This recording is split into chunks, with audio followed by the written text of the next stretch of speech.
हरे हरे. श्रीकृष्ण गोविंद हरे मुरारे. हे नाथ नारायण वासुदेव प्रद्युम्न दामोदर विश्वनाथ मुकुंद विष्णोर्भगवन् नमस्ते. जरा 10-15 मिनटं अजून जास्त दिले तर हा चौथा अध्याय आपल्याला पूर्ण करता येईल असं मला वाटतं. तर द्वितीय स्कंदामधला चौथा अध्याय जो आहे तो आपण आता पाहणार आहोत. या परीक्षित राजाचे सृष्टीविषयक प्रश्न आणि शुकदेवांच्या कथेची सुरुवात हा असा अध्याय की परीक्षितीने शुकदेवांचे बोलणे ऐकले आणि आपली बुद्धी, कारण बाकीचा सगळा जो लौकिक होते गोष्टी त्या सगळ्यांचा त्याने त्याग केला होता. आता आपली बुद्धी, आपलं मन हे भगवंताच्या चरणी समर्पण केलं होतं. राजाने एका क्षणामध्ये शरीर, पत्नी, पुत्र, राजमहाल, पशु, धन, बंधू बांधव, निष्कंटक राज्य आणि या सगळ्यांवरची असणारी ममता या सगळ्यांचा त्याग केला होता. राजाने प्रश्न विचारायला सुरुवात केली पुन्हा.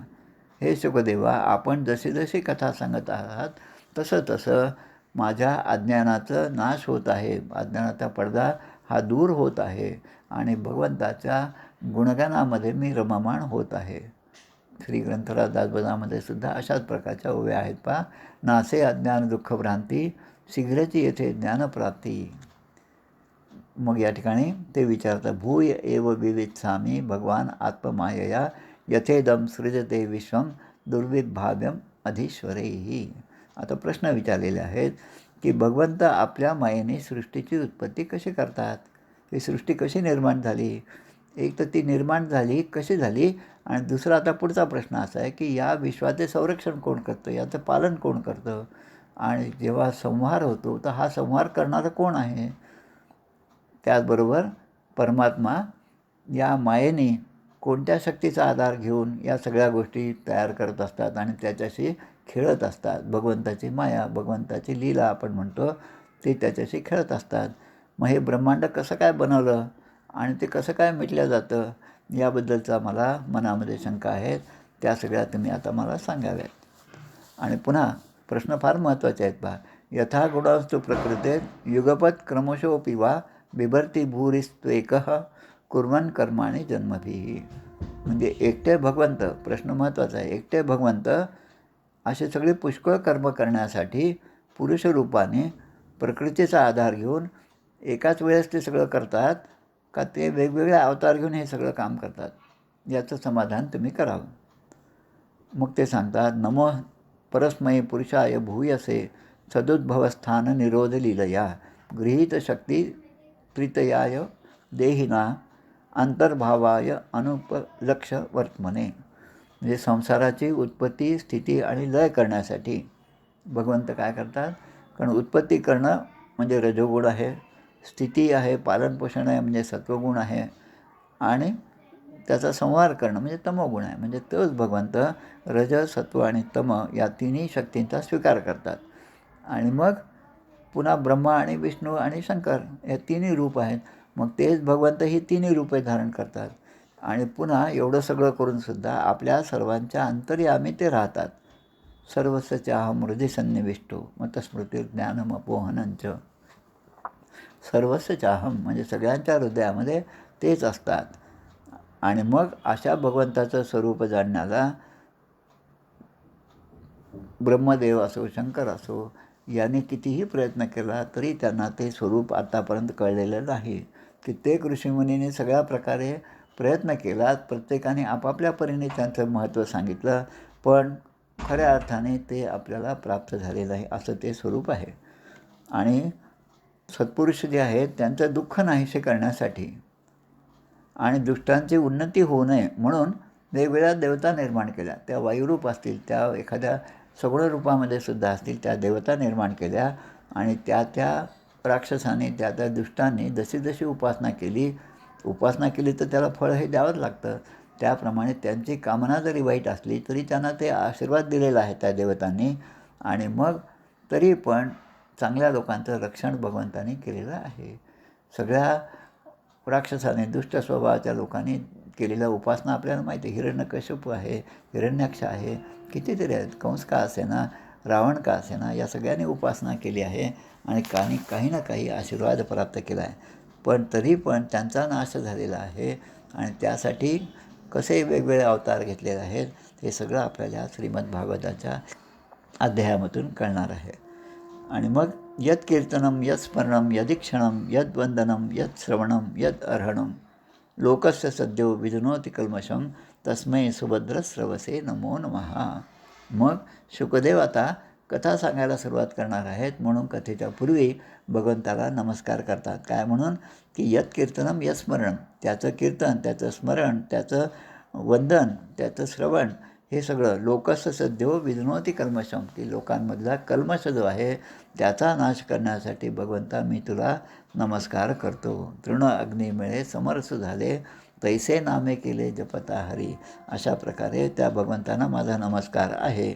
आणि तपस्विनो दानपरा यशस्विनो मनस्विनो मंत्रविद सुमंगला क्षेमं न विंदानी विदाय दर्पण तस्मै सुभद्रा श्रवसे नमो नमः. मोठमोठे तपस्वी असो, दानशूर असो, यशस्वी झालेले असो, सदाचारी असो, मंत्रविद्य असो, जोपर्यंत आपली मोक्षप्राप्तीची साधना स्वतः भगवंताच्या चरणी अर्पण करत नाहीत तोपर्यंत त्यांचे कल्याण होत नाही.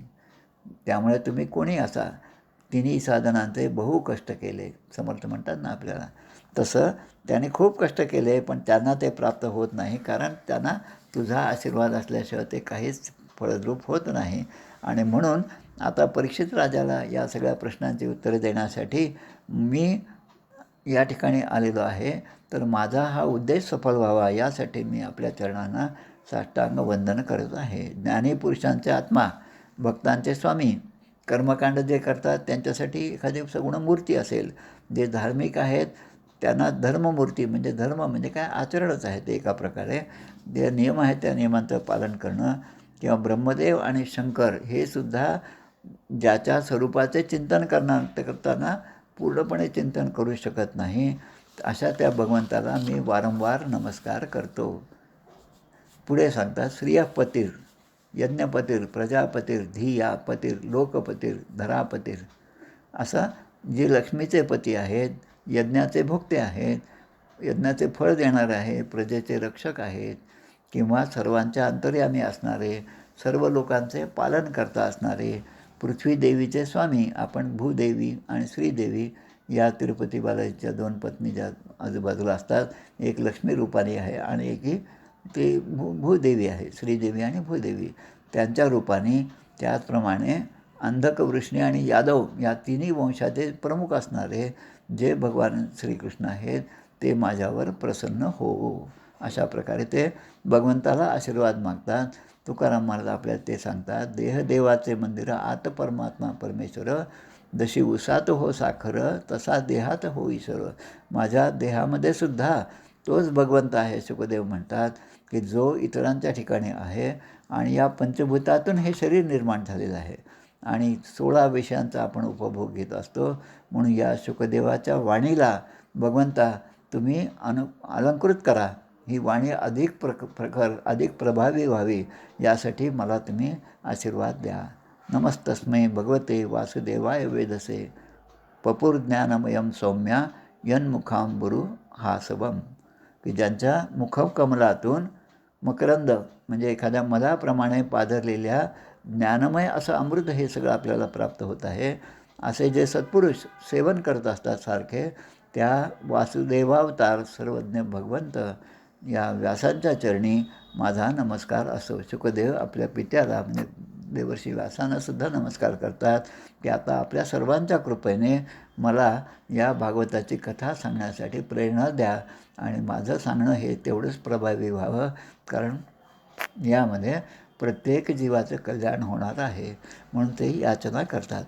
अशा प्रकारे हा श्रीमद् भागवते महापुराणे परमहंस्या संहितायां द्वितीय स्कंदे चतुर्थोध्याय संपूर्ण. यानंतर पुढच्या वेळेस आपण 5वा आणि 6वा अध्याय पाहणार आहोत. त्यामध्ये सृष्टीवर्णन आहे आणि विराट स्वरूपाच्या अनेक विभूतींचं सुद्धा वर्णन त्यामध्ये दिलेलं आहे. तर आता आपण आपली आरती म्हणूया श्रीमद् भागवताची. आज थोडासा उशीर झाला.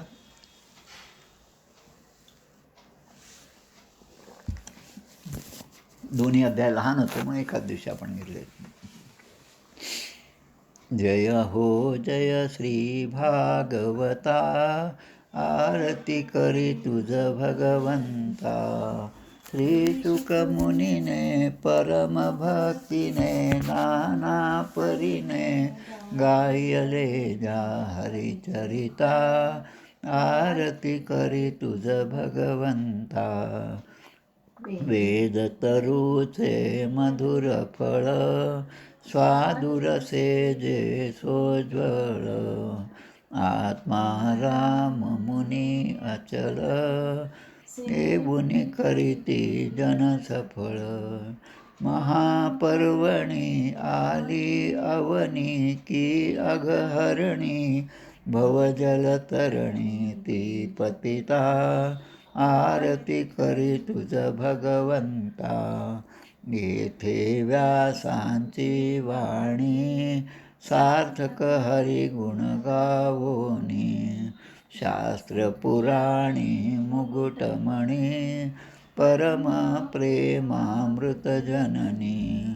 सहज सेविता भाविक भक्ता, उदार दाता मोक्ष तत्वता. देहाता आरती करी तुझ भगवंता. गमते जणू मानस तीर्थ, द्वादश सोपाने युक्त. निर्मल भक्ती जले भरित, विहरे हरिहंस चितेथ. श्लोक सुकमले संत अलिकुले, सेवुनी रमले भान विसरले रस पिता. आरती करी तुझ भगवंता. अपार महिमा संतांचा, वदवे ना कोणासाचा. मेवा कविवर संतांचा, प्राणची कीर्तनकारांचा. जणू बोधाचा स्वयंप्रभेचा, द्वादश कळीचा रवी अंतरीचा तमहरता. आरती करी तुझ भगवंता. ग्रंथ नव्हे हा श्रीकृष्ण, गीते वेधी मन पूर्ण. अनन्य होता या शरण, खचित टळे जन्म मरण. त्रिताप जाती चिरये शांती, नाथही वदती रामपदी ठेवी माथा. आरती करी तुझ भगवंता. जय हो जय श्री भागवता, आरती करी तुझ भगवंता. गोपाल कृष्ण भगवान की जय. सद्गुरु समर्थ रामदास स्वामी महाराज की जय. जय जय रघुवीर समर्थ.